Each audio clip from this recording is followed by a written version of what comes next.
This program is designed to provide general information with regards to the subject matters covered. This information is given with the understanding that neither the hosts, guests, sponsors, or station are engaged in rendering any specific and personal, medical, financial, legal, counseling, professional service, or any advice. You should seek the services of competent professionals before applying or trying any suggested ideas.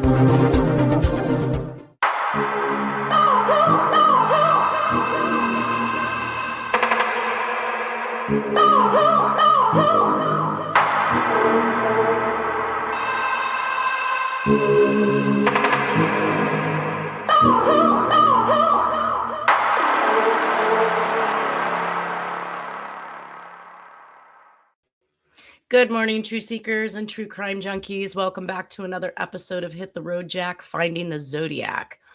We are back where we left off last week, which is going back into Dennis's life as he's trying to recover from finding out that he believes Jack Terrence is the ultimate suspect for the Zodiac killings.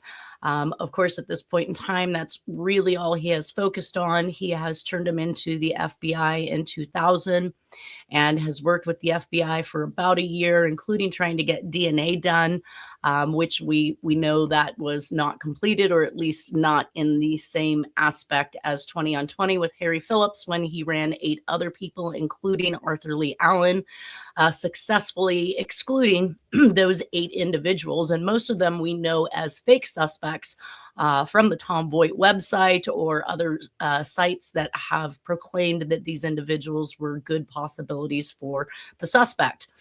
In 2001, we see the Anthrax mailings. We just came out of that were mailed, and Dennis supposes that this was likely something that Jack did in order to give the FBI some busy work because he has just been turned in to law enforcement as a viable suspect.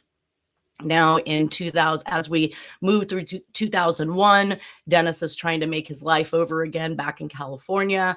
And we start to see another range of communications that come out, which are to Tom Voigt. And of course, Tom Voigt denies that these communications are from the Zodiac Killer. We're going to be talking about those after we discuss some of the things that Tom Voigt used to carry on his website with AOL. And I don't think that it's a coincidence that Jack is turned in 2000. We have Anthrax mailings in 2001 that many of the public back then believed was from the Zodiac. I thought they were crazy, but here I am today to talk about it. And then in 2002, Dennis is not getting the recognition that he thinks he should be getting. People are round filing his evidence. They're saying he's doesn't know what he's talking about, or that Jack is not actively being investigated because the hours were not put into him that was put into another fake suspect, Deborah Perez. So we see the Zodiac reach out to Tom Voigt in 2002, wanting to give the real story. And in 2003, saying, I sent you DNA and fingerprints. You know, I'm telling you the truth, to ultimately being shunned by the Tom Voigt community as well, leading to what I call is the 2005 finale letter. So we're going to move quickly through Dennis's book at this point, and I'm going to let you know what's going on in Dennis's life as he's traversing this particular investigation that he finds himself all alone in. So, good morning. Welcome to the show, Nolan and Lindsay. Wow. Good morning, Lindsay. Can you hear me? I can hear you. Okay, good. Good. Okay, so we're just picking back up on Dennis's book, where Dennis is at when he moves back to California and is trying to restart his life while navigating the Zodiac investigation against Jack Terrence. So his book says, Charles and I met with Tony and he agreed to open up a new cellular store and Charles would run it. I was looking forward to having my little brother close to me once again. Charles and his girlfriend Crystal was ready to go back to Texas and get their belongings and return to get their new store open.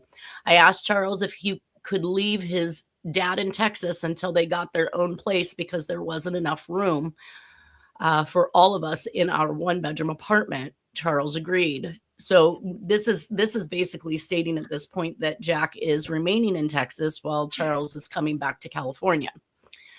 Charles and Crystal, and remember, Crystal is the girlfriend that lives one zip code over from Tim Miller, and the 2005 finale letter that I say tries to wrap up and take credit for many of the crimes in the past 60 years. Charles and Crystal left to get their things in Texas and would return in a couple weeks. Joy was concerned about Jack coming back around after all that has happened. I assured her that everything would be all right. Just a few days after Charles and Crystal left to go back and get their things from Texas, I get an unexpected visitor at my front door. It was Jack. I told him that he could not stay here. Jack said it would only be for one night, and then he would stay at his brother Don's that lived only a few miles away. So Don, his brother, is living in Roseville at this time. I told Jack that he could only stay until tomorrow. He agreed. Things were about to take a turn for the worse, as this was the beginning of the end.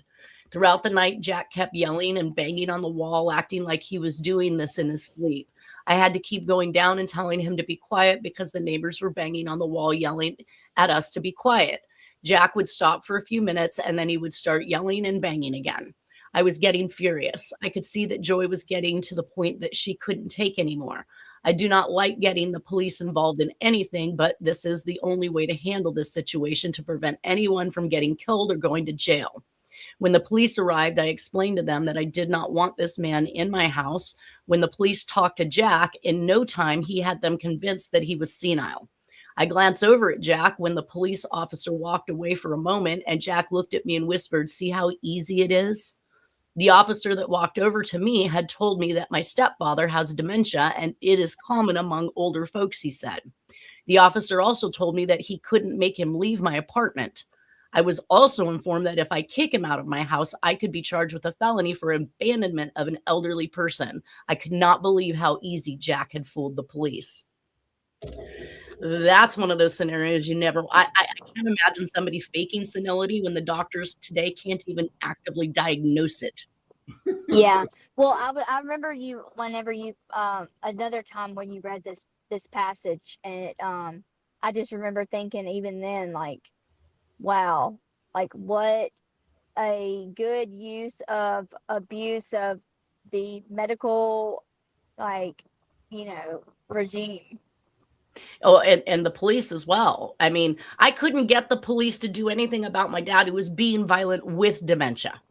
Yeah. I couldn't get him to report it. I couldn't get them to do anything. They should have 5150. I've heard of that too. But there was no facility. There was no 5150 in him until the doctors had come to the conclusion that he did in fact suffer from dementia. But his 15 minutes with Kaiser was never enough.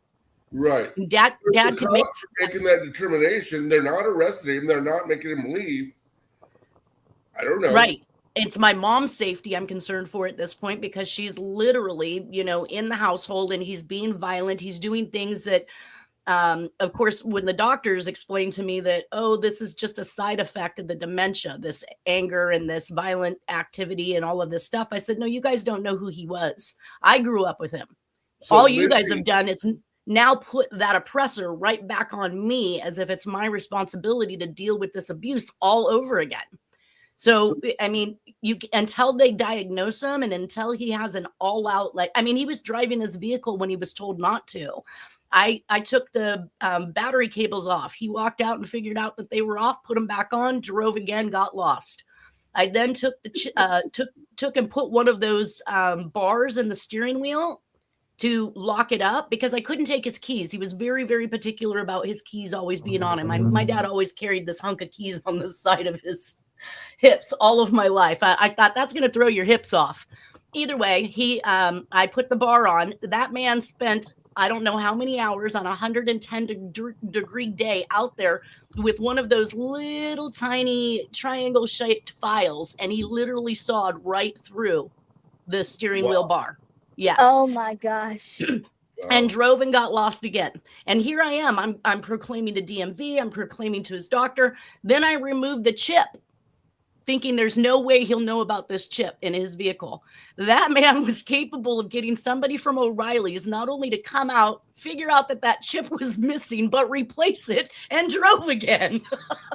Wow. I'm telling you, what it is like a part of their brain, because we have several patients like this, a part of their brain functions like at 100% capacity.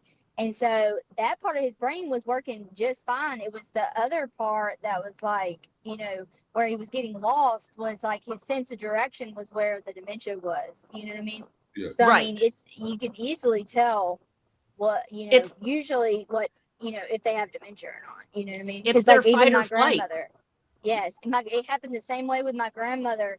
She was like at her wits about everything else, but like when she would go to her doctor's appointments when she was still driving herself, and she would literally get lost. She started to get lost every single time and didn't know where she was and had to call on her cell phone like, "Hey, I don't know where I'm at. I thought I was going to Oh, my well, at doctor's least you got a appointment." phone call. Yeah. Yeah. So My dad real would quick, constantly miss my house after I'd lived there for almost 10 years and end up in Reno. He wouldn't stop and ask for directions. He was too embarrassed. So where they fail also to make it up in logical sense, which is let's talk to somebody and figure out what's going on. And it was completely lost. But I highly doubt that that's what's going on with Jack here, because Dennis just spent the night with him. Dennis would have known if he was suffering from dementia, because they begin to repeat themselves every 15 to 20 minutes telling the same story. And that's why I say Kaiser in their 15 minutes sucks. Spend another 15 with them and you'll get to hear the same stories you just heard in 15 minutes all over again as if it's brand new. Yep. Real Like you've quick, never told it before. Lindsay probably doesn't know because she's not from California, but 5150 is the code section for like a mental health emergency. So Right. a lot of times the cops will come. They won't take the person to jail, but they'll take them to the mental health facility for an evaluation. And usually they remain there for 72 hours. Sometimes they decide to keep them. Sometimes they release them. But he just came out with him in a situation. I mean, he's causing a disturbance in the house and with the neighbors. Okay, but he had just come out of the hospital from an incident where he had to lose a toe because, again, he's not thinking logically, and his diabetes, he got a blister, he let it go, it festered, and the toe started to rot. He ends up in the hospital, and he's there, and once he's healed and the amputation is done, they declare they can't keep him anymore. They don't have a home for him to go to, but they can't keep him anymore because there's nothing more they can do for him, and he's basically just taking up a bed. So he just got put off back on me to figure out what to do with him. So there was no 5150 in him or getting him put back in the hospital. He was just released, and they already told me there was nothing they could do for us. And the thing, and that is another symptom of dementia, is when they start having issues with their legs and their toes, and they're having to get diabetes is considered the third dementia, third type of dementia. So you are absolutely correct in that. So Jack, he obviously drove himself back to California. So yeah, how did you drive from Texas to California if you got dementia? Yeah, whatever. There's no we way. know it was a we know it was a ploy. Dennis knows it was a ploy, but the cops told him you can't kick him out. That's elder abuse, and your stepfather is suffering from dementia. Wow.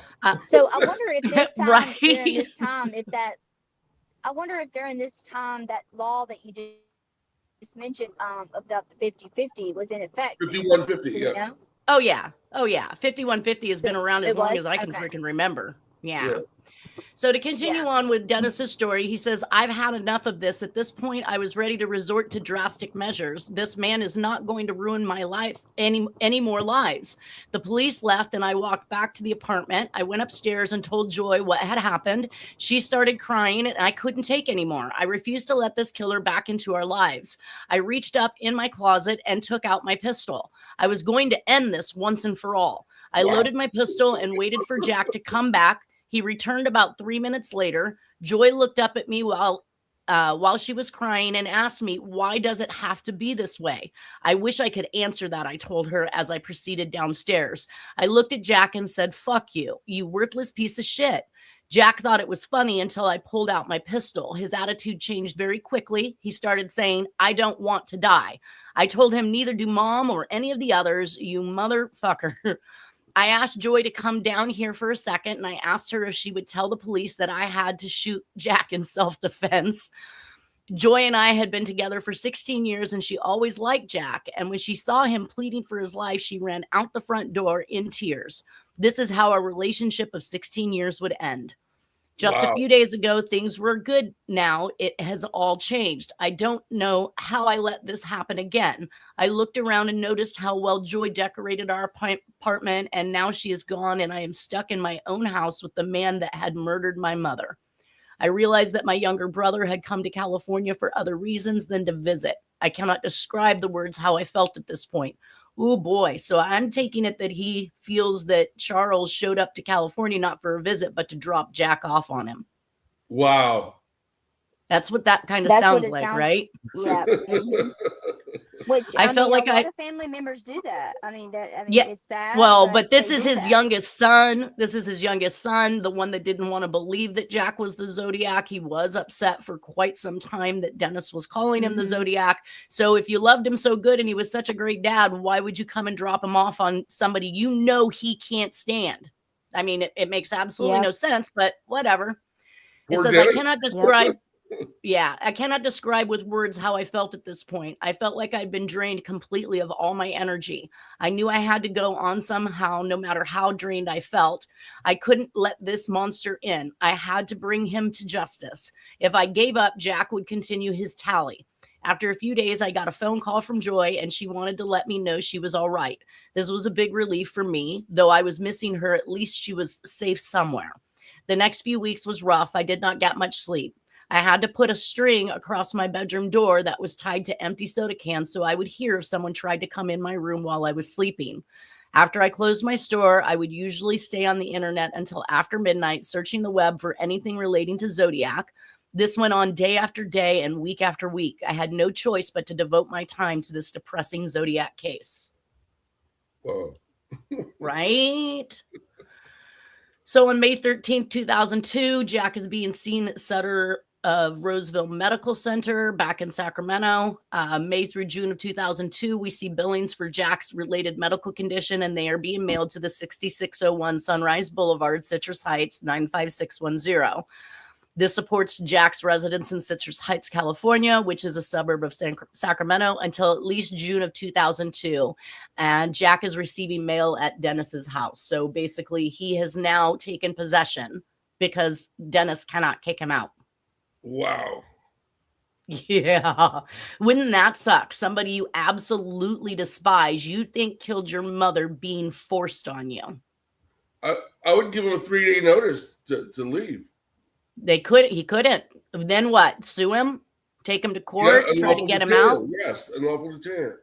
And what if there was legitimately some law in the books that states you can't kick out somebody? And Jack still continues to play this senile dementia state, but he's also a veteran, right? I mean, they could find him a home at the VA hospital out in Yountville. They could find him in Martinez. They're pretty much McClellan. There's a few different places at this point in time that actually have homes for veterans, but all right, so we say that he's there until June of 2002. This is where it gets crazy. So Jack is now left, and on July 5th of 2002, 1 month later, we have Jose Thomas Espinoza on the 800 block of Russell Palmer Drive in Kingwood, Texas.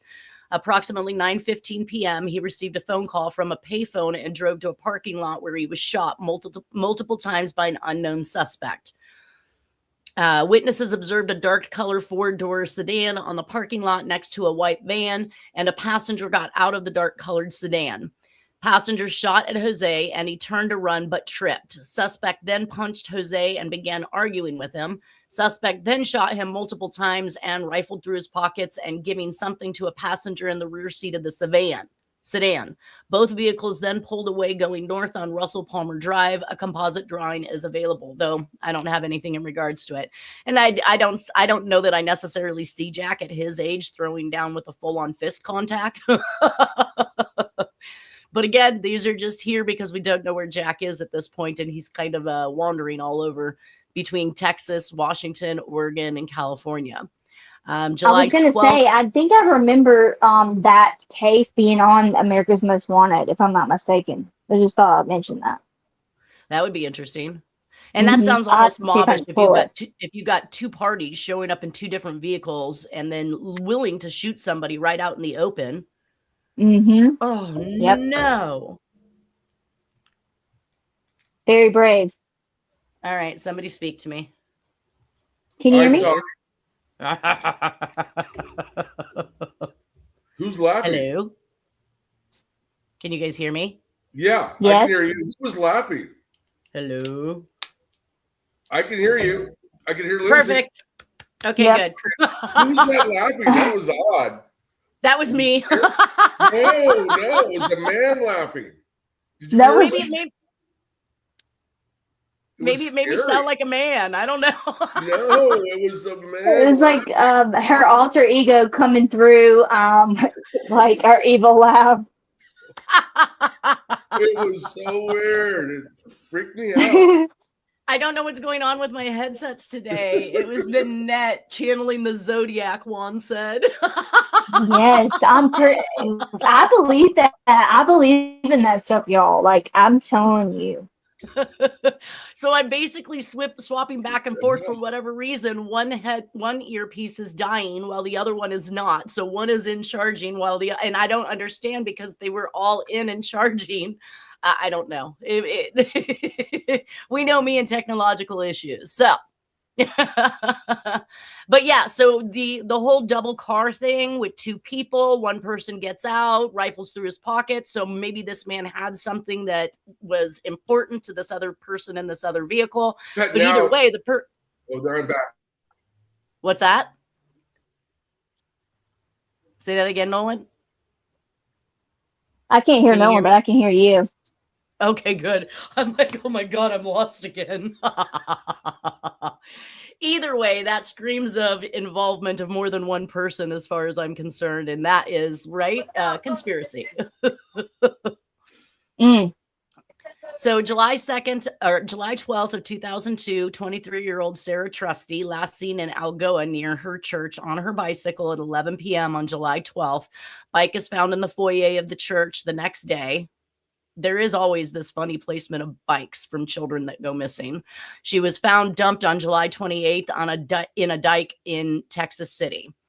On July 17th, 2002, 29-year-old Marcos Mina, 11,000 block of League Line Road in Conroe, Texas. Gosh, you guys, Conroe is so full of murders. I can't even understand what is going on in this area. It's like a mini New York, it sounds like, with all these deaths that are happening. Beaten to death and found in a ditch, left home at Witt Road, Houston, Texas on July 15th at approximately 7 p.m. en route to an ex-girlfriend's house. Driving a light blue 1996 Ford F-150 truck and was alone. July 23rd, 2002, truck is found abandoned at the Hurricane Ballroom in the 100 block of West Dinah Street in Houston.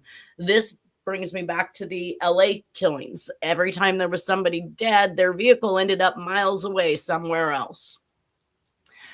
Kidnapped in one place, killed in another, and dumped, and then returned to original location with the victim's vehicle. This is a huge red herring for many crimes throughout this presentation.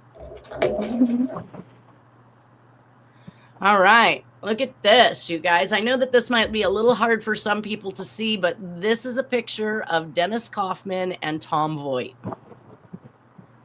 Tom Voigt's on the left. Tom Voigt's on the left. I'm not sure who the chick is in the center, and we've got Dennis on the right. A little bit like you. You know what? This is what's scary, because at one point in time, and I'm pretty sure if it wasn't Tom Voigt, it was one of his little trolls, had put up a picture of somebody doing drugs with Dennis and then accused me of being that person in that picture. Wow. Number one, if you would not catch it on film.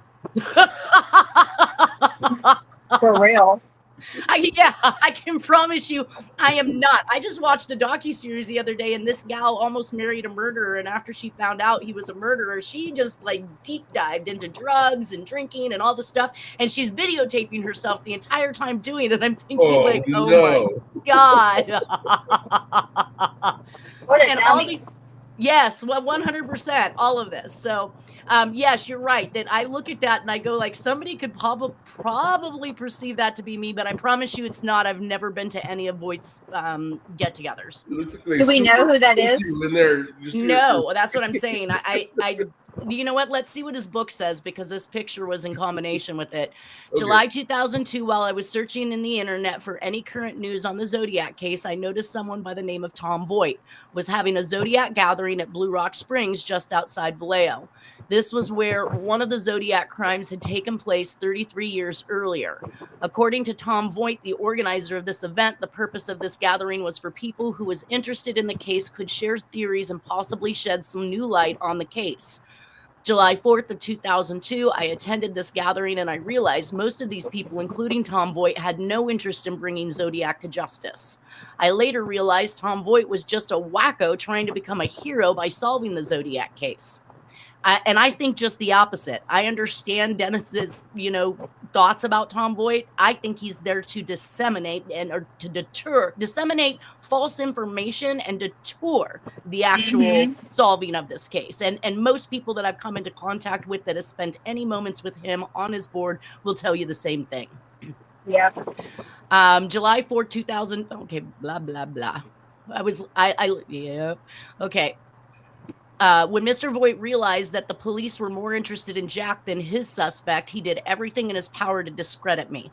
I had set up a web page and Mr. Voigt had saturated it with pornography over and over. He even went as far as sending me an email that he said he would rape my dead mother.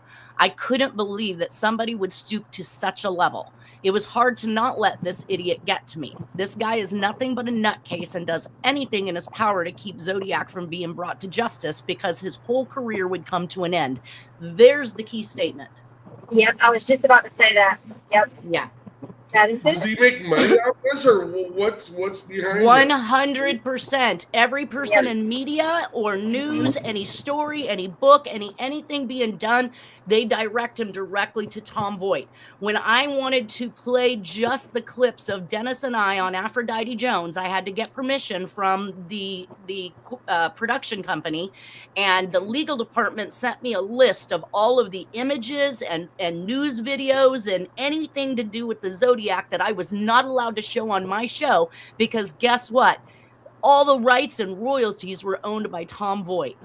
Okay, so it's a moneymaker for him. Okay? Yeah. 100%. And possibly he's got some people that are controlling him, or he's affiliated with, that don't want it solved.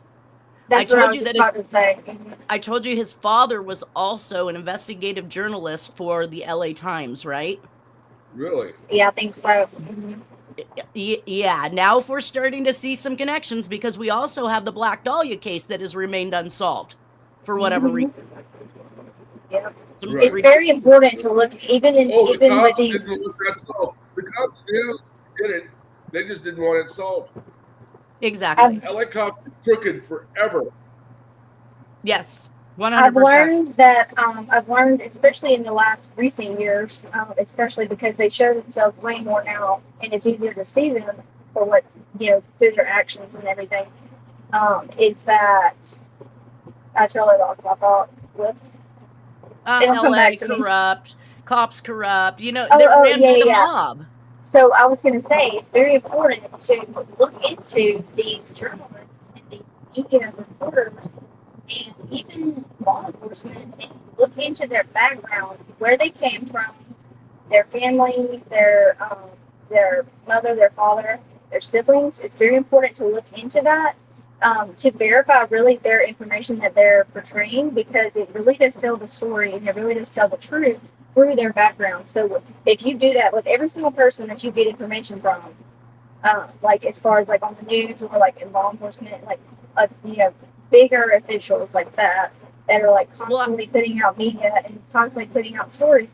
If you look at their background, it tells the whole entire truth and nothing but the truth. Like you will see right through them and who's true and who's not. You see what I'm saying? I understand that. And in this particular instance, we find that the Hearst Corporation owned both the LA Times and the San Francisco newspapers. So to me, ultimately, there's that mob syndicate connection. They control the police. They they not only are told by, these individuals what they can and cannot say as far as news stories are concerned. They're able to squash the news stories, but you can only get away with that if you have somebody on board with you. I don't think LA Times was a Hearst paper. I think in San Francisco it was the Examiner, and in LA it might have been the Examiner or the Daily News, but I don't think it was the Times. The Chandlers own the Times. Oh, okay. Well, either way, you have how many magnates that own major newspapers? They all circulate the same exact association and company. Yeah, 100%. Hearst had a lot of syndicated writers. For instance, Dorothy Kilgallen, and they ran in all paper, just about every big paper. So the Times would run Hearst syndicated columns and pieces. So maybe that's the association. Everybody would subscribe to Hearst and his syndication. Well, I that information came from Harriet, evidently running checks on things. So that's where my belief came from. So I'm glad that you clarified that. Yeah. There's a great book called what's it called? The Powers That Be by David Halberstam. It talks about the history of various large media newspapers, Washington Post, LA Times. And so that's why I interviewed with LA Times back in the day when I was a journalist. And the Chandler family has owned them forever. Okay. Well, either way, they all are still interconnected as far as I'm concerned. I mean, Murdoch and Hearst and all of these people. I think there used to be the LA Examiner. I'm pretty sure that was his paper in LA. Huh. Well, to me, each one of these crime sprees have brought millions of dollars to these news outlets. At a time when money was not to be made, there was no war to report on. What were you going to sell in your newspaper other than mob hits and serial killings? 100%. That's the bingo card. Yep. So on August 9, 2002, I received a phone call. This is Dennis again, you guys. I received a phone call from a relative living in Michigan State that my biological father passed away from heart failure. This was the last thing I needed to hear. I had dreams of getting to know my father after Jack was brought to justice. However, this could never happen now. I booked a flight to Detroit, Michigan, so I could attend his funeral. The funeral was very emotional. It was almost too much for me. Dad did not want people to wear suits at his funeral. He just wanted everyone to be the way they were when they came to visit him when he was alive. There were several of his favorite songs that were played at his funeral, songs that he had picked prior to his death. One song brought back a memory that was all but forgotten. It was when I was 5 years old. I remember him saying, "Bye, son, you probably won't ever see me again." As he got into his car and drove away, it would be 30 years until we meet again. This was such a bad day for me. I think I had chose not to remember it. When I returned back home, I refused to live with Jack anymore. I could not kick him out because it was a felony, so I decided to move into another apartment. September 2002, I keep hoping there might be a chance that Jack will be brought to justice, but it has been two years and we still don't have any results on the DNA testing that is being done in over a year ago.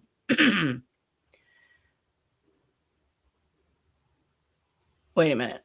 I lost my... Okay, I keep hoping there might be a chance that Jack will be brought to justice, but it has been 2 years and we still don't have any results on the DNA testing that is being done on the Zodiac letters. The results should have been in over a year ago on October 22nd, 2002.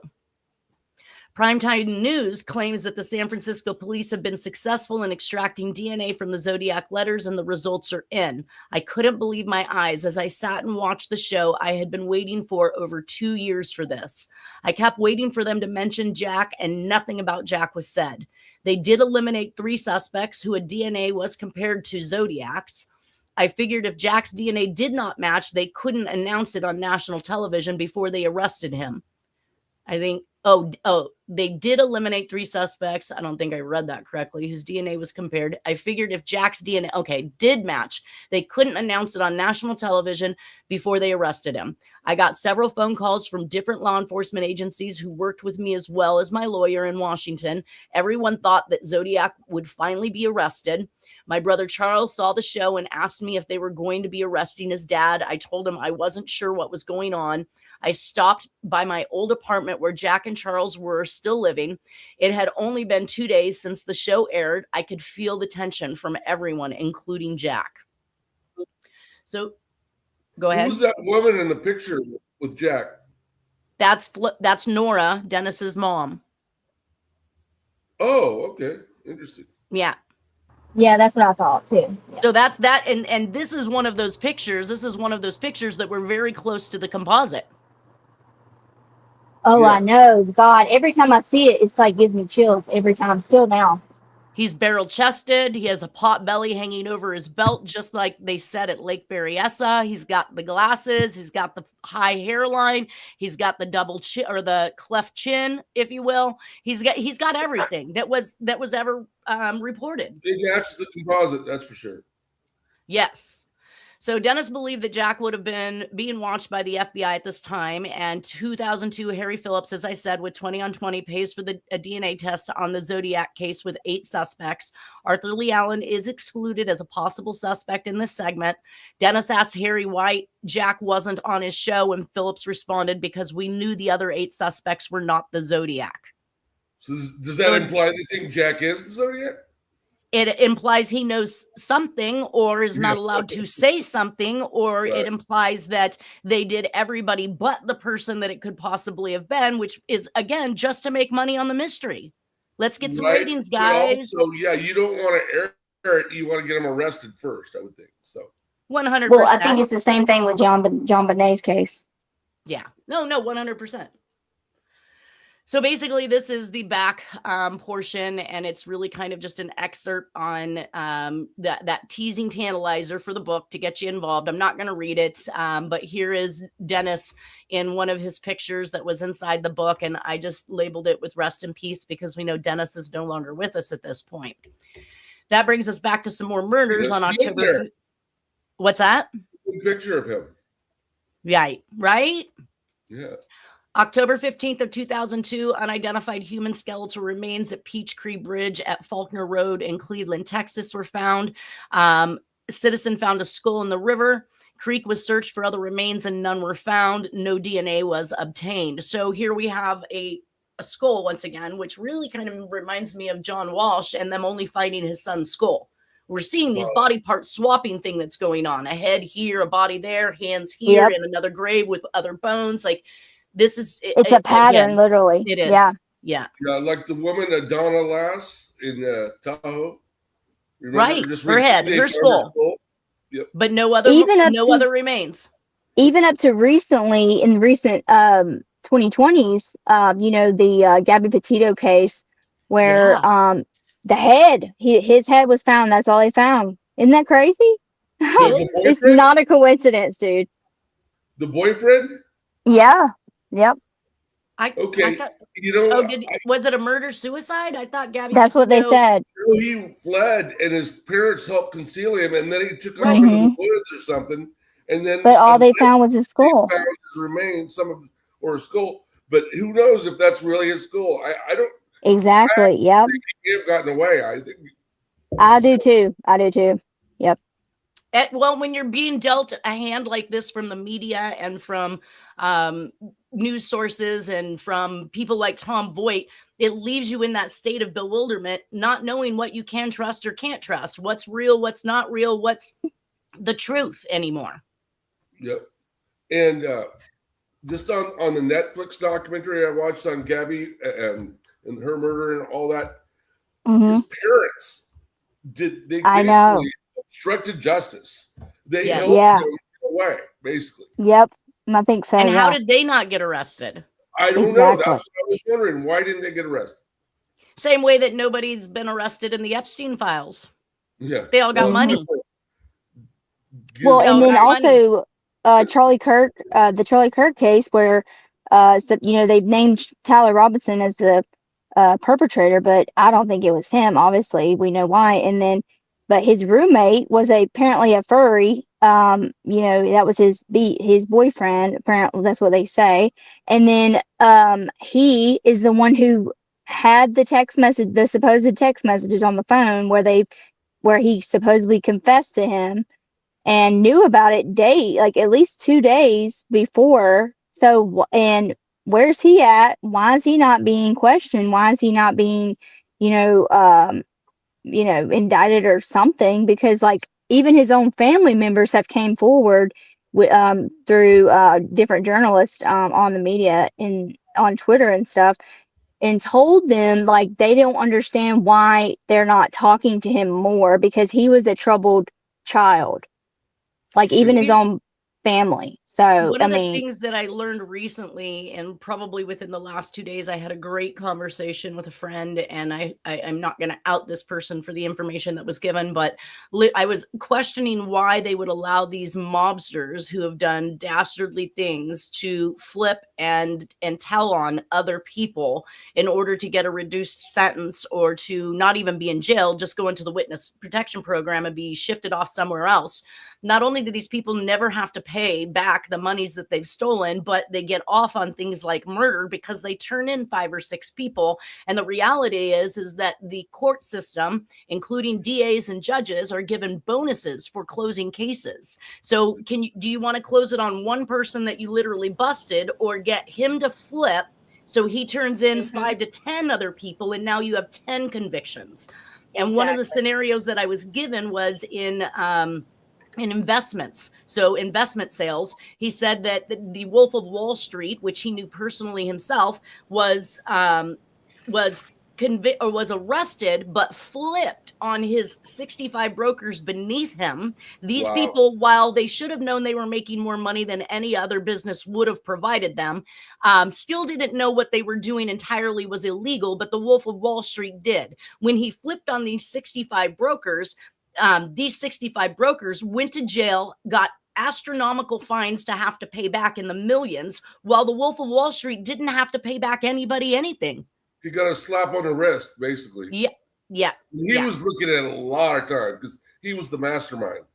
Exactly. And I'm wondering, this whole time I'm watching these mob flicks where these guys are now here in our face in 2025 and 2026 going, I got away with 12 murders because you flipped on somebody else and they got busted, but now you get to sit here on live TV and tell us what a piece of crap you were, and that's entertainment? It's like the guy from Goodfellas, Henry Hill, is that his name? The mobster that turned and ratted on everyone and got in the witness protection program. 100%. One of the first ones was in the early 60s, and it was the first time what they called omerta, which was supposed to be silence, you don't speak of or talk to, or your silent was violated by a mobster, and then that took down mobsters. What's that? Valachi was his name. He's the one that brought the mafia out in the open with and they're still there, and you get to hear in these mobster stories about how these people took their ill-gotten gains or their illegal monies, turned it into a real live business. That real live business doesn't get taken down. Yep. It was never taken from them. So they used that money to create a dynasty, to run politics and government, and that's who's running us now. We need an entire government reset. Yep. Period. 100%. Yes. Not going to happen though. No. A reset on taxes. We go back to the laws that were enacted, not the ones that were voted and overruled by Newscomb. Anyways, back to the Anthrax letter really quick, because I noticed this at the end was the letter Z in the fax communication for a prescription from Jack in Oregon, and the level in which, or the baseline in which, inclines, and we see that happening in this particular communication. But also to note that the letter Z that is found here, I then mapped out with all of these other Z's throughout, all the way into Tom Voigt's, and I don't see anything so different that would make me question whether or not Jack could have possibly wrote this. Either way, that was just another similarity in the handwriting that I put together. Now, here is the front page of Tom Voigt's website. I don't know how much we're going to get into this. Do we want to start this right now, guys, or do we want to just kind of shuffle around? I think that would be a good. Get on it for a minute. What's the reason it's here? Because this is his original website. In 2000, we started to see it being dismantled. By the time Jack is turned in, this is another thing that's not a coincidence. By the time Jack is turned in 2000, 2001, we see the Anthrax mailings. 2002, Dennis doesn't think anybody's taking him seriously. 2002, the Zodiac writes Tom Voigt. 2003, he follows up and says, you know who I am based on my fingerprints and my DNA. But by this time, Tom Voigt is readily dismantling his website that he's had since the 90s off of AOL. He's stripping it. And the stuff goes completely gone, you guys. We're always told that if you put it on the internet, you'll never get it removed. Well, then that means that he has the powers to be to get things removed, because most of the website had been torn down after figuring out who Jack was. Well, okay, I'm gonna have to go in the archive and see if I can find anything about that, because I guarantee you there's something there. It never goes away completely. It does, girl. I've been on the Wayback Machine, and I'm telling you, you have? Oh yes, I go to the Wayback Machine. God. This is where I captured most of these images, and I was able to actually compile 28-page document of information from Voigt's website, and that's why we're going to talk about it now, because people can now go to his new website and see how he changed stuff. So you're going to get a screenshot of the things from before. And let me say this. I know for sure and for a fact that on one of the Fox, we see up here Fox News, right? Right underneath Tom Voigt's face. When we were doing our stuff with CBS 13 News, Chris Pickle was very upset that she had done extensive interviews with myself and with Dennis. And when she got back, they cut it down to like less than a minute and 30 seconds, not really saying anything that would have proven that Jack was the Zodiac, but just a suspicion, making it look ridiculous almost, because then they followed that with a airing of a Bigfoot sighting. Oh my God. It just reminds me of the UFOs and the stuff that they bring up just to try to throw people off. Right. And the bigger thing is that when I was on the Wayback Machine looking at Tom Voigt's old site, Dennis said that Tom Voigt would do this kind of crap to him all the time. Remember the pornography and all the things that, Tom Voigt had done. When I went, I found the actual clip of the Bigfoot that was played on CBS 13 News. On Tom Voigt? On Tom Voigt's website. There it was. Bam. The picture. Why would he have? And guess what? When I watched this whole entire thing go down, it took a couple months, but then eventually at some other point, they aired the fact that the Bigfoot sighting was from a retired San Francisco police officer who claimed to have found a Bigfoot in a freezer. Oh my God. It's always the wild end of the story too. Yeah, and that comes like way later, discounting it, but it was used and shown after the segment on Jack and the Zodiac as if to just make light of and call something ridiculous. Make him seem, outlandish. And I think that at some point in time, Dennis had relayed that he believed that Tom Voigt full on took responsibility for ensuring that happened. And if Tom Voigt owns all of the media clips and footage and everything from the news, he has that relation or that association where he could probably get just about anything he wanted done. Yeah. Well, I was going to ask you real quick. So since you've looked at his, I'm sure you've tried to find Dennis's old website then, right? Well, I'm assuming that since it's not being paid for anymore, it was probably torn down. When I try to go to it, I get an empty link, but I have not tried to search it. It's full of so much crap. It's full of so much lies and trolls and people just beating up Dennis as a person instead of focusing on the evidence. It became almost too much to even be a part of.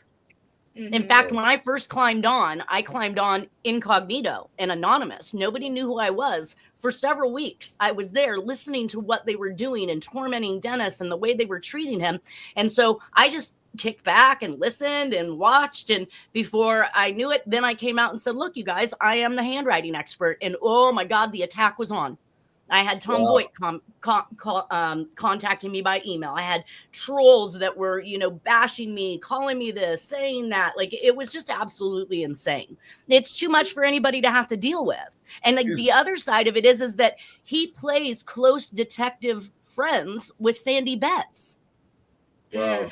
She's all over his site. He is willing to accept that girl all day long in there telling her story, even though he knows 100% that the people she's accusing are not the Zodiac. Right. But he entertains that. Is he still alive and kicking and running his shit? He is. Wow. 100% he is. Still doing her thing too. I mean, she's getting up there in age. Yep.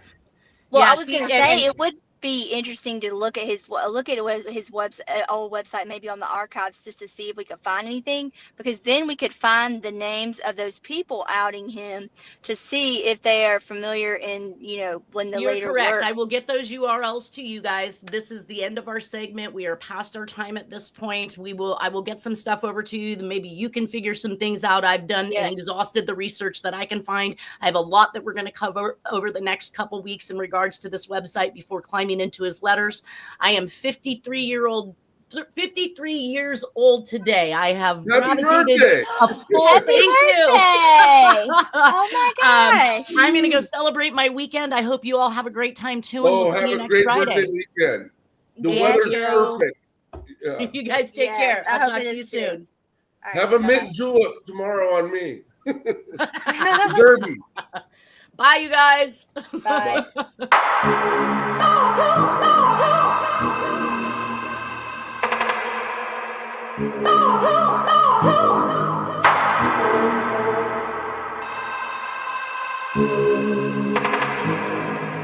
Oh,